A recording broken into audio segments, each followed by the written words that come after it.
Du sabotage désormais clairement évoqué à Bruxelles au sujet des fuites sur les gazoducs Nord Stream. Ursula von der Leyen promet une réponse la plus ferme possible de l'Union européenne. 3 grandes fuites ont été détectées sur les 2 gazoducs qui relient la Russie à l'Allemagne. Benahouda Abdelrahim, qu'est-ce qu'on sait exactement ce matin de ce qui s'est passé? Il faut préciser que ces fuites ont lieu dans les eaux internationales au large d'une île danoise qui est située entre la Pologne et la Suède, donc impliquant plusieurs pays. Le Danemark évoque des actions délibérées puisque 2 explosions sous-marines ont été enregistrées. Dans son propos, la première ministre danoise semble toutefois se montrer moins catégorique que ses homologues suédoises et polonais, ainsi que, vous l'avez dit, la présidente de la Commission européenne. Quoi qu'il en soit, Copenhague et Stockholm, qui mènent l'enquête, se gardent de qualifier ces incidents d'actes d'agression. Le ministre danois de la Défense se rend dans les heures qui viennent à Bruxelles pour en discuter avec le secrétaire général de l'Alliance Atlantique. L'événement a en tout cas éclipsé l'inauguration hier d'une nouvelle voie d'approvisionnement pour le gaz de Norvège vers la Pologne, qui passe à travers, là aussi, le Danemark. C'est vrai que tout le monde est très prudent, Benahouda, parce que ça peut très bien être des espions en combinaison de chasseurs sous-marins, un peu comme Greenpeace. Ça peut être un sous-marin, ça peut être un changement de pression dans le gazoduc, donc ça peut être les Russes ou les Américains. Qu'est-ce qu'en disent justement ces 2 camps? Alors, le Kremlin s'est déclaré extrêmement préoccupé par l'incident. L'agence de presse russe TASS écrit qu'au départ, il a été suggéré que les forces ukrainiennes ou liées à l'Ukraine auraient pu être responsables. Un proche conseiller du chef de l'État ukrainien affirme, lui, qu'il y a eu une attaque terroriste planifiée par la Russie, mais il n'avance pas de preuves. La diplomatie américaine refuse, elle, de parler d'attentat, en effet. Washington, par la voix du porte-parole du Conseil national de sécurité, se dit prêt à fournir du soutien aux Européens pour leur enquête.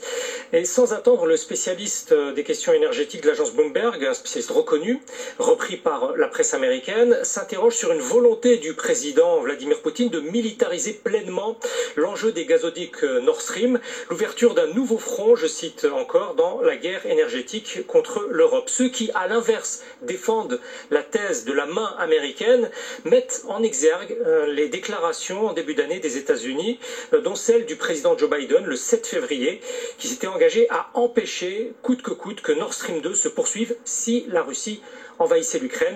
On est donc là face à ce que chacun spécule sur les mobiles et sur les responsables. Merci beaucoup Benahouda. Et le gaz russe. Merci beaucoup Benahouda. Et le gaz russe ne passe peut-être plus par les gazoducs, mais il arrive encore par bateau. Ça vous avait peut-être échappé, mais l'Europe continue à acheter massivement du gaz russe depuis le début de l'année. Les achats de gaz liquéfié en provenance de Russie ont même augmenté de 12% par rapport à l'an passé. Mathieu Pechberti. C'est une tendance de fond qui est passée sous les radars. L'Europe continue à miser fortement sur le gaz russe qu'elle importe sous forme liquide par bateau. Les achats de gaz naturel liquéfié russe ont augmenté de 12% à fin août et devraient à la fin de l'année dépasser ceux de 2021. À eux seuls, ils pèsent encore 14% des achats de l'Union européenne. Les dirigeants européens se félicitent pourtant d'avoir fortement réduit leurs importations de gaz russe. Le groupe français Engie assure pourtant que le gaz russe ne représente plus que 4% de ses approvisionnements, mais il s'agit en réalité du gaz de Gazprom, le gazier contrôlé par le Kremlin. Le GNL russe, lui, provient du champ gazier de Yamal en Sibérie, et il est d'ailleurs produit par le français Total Energy et son partenaire Novatek, une société privée russe. L'argent du GNL ne tombe donc pas dans les poches de Poutine, justifie une source proche des pouvoirs publics, toutefois embarrassée par la situation.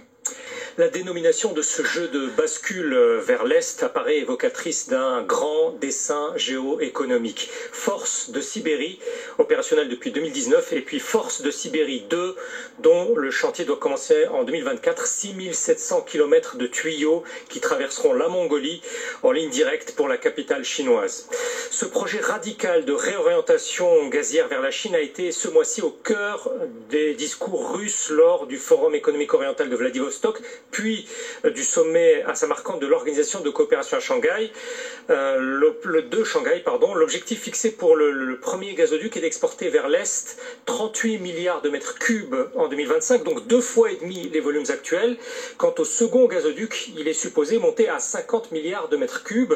Dans les plans de Moscou, cela correspond pratiquement à ce qui devait passer par Nord Stream 2, l'infrastructure installée pour relier la Russie à l'Allemagne sous la Baltique, mais susceptible de ne jamais fonctionner. Au-delà de ces volumes alternatifs et donc des recettes de de substitution, ce double réseau vers la Chine est censé contribuer à asseoir une nouvelle forme de puissance eurasiatique russe.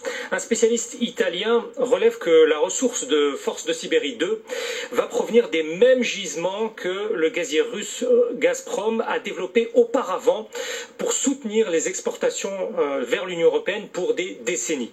À cet égard, cela requiert donc des preuves d'indépendance totale vis-à-vis des paramètres euro-américains, à commencer par les monnaies de paiement. Il a été décidé à Vladivostok de ne recourir qu'au rouble et au yuan pour ce qui arrive de Force de Sibérie, et ce sera en principe le cas aussi pour le second gazoduc Force de Sibérie 2. Alors,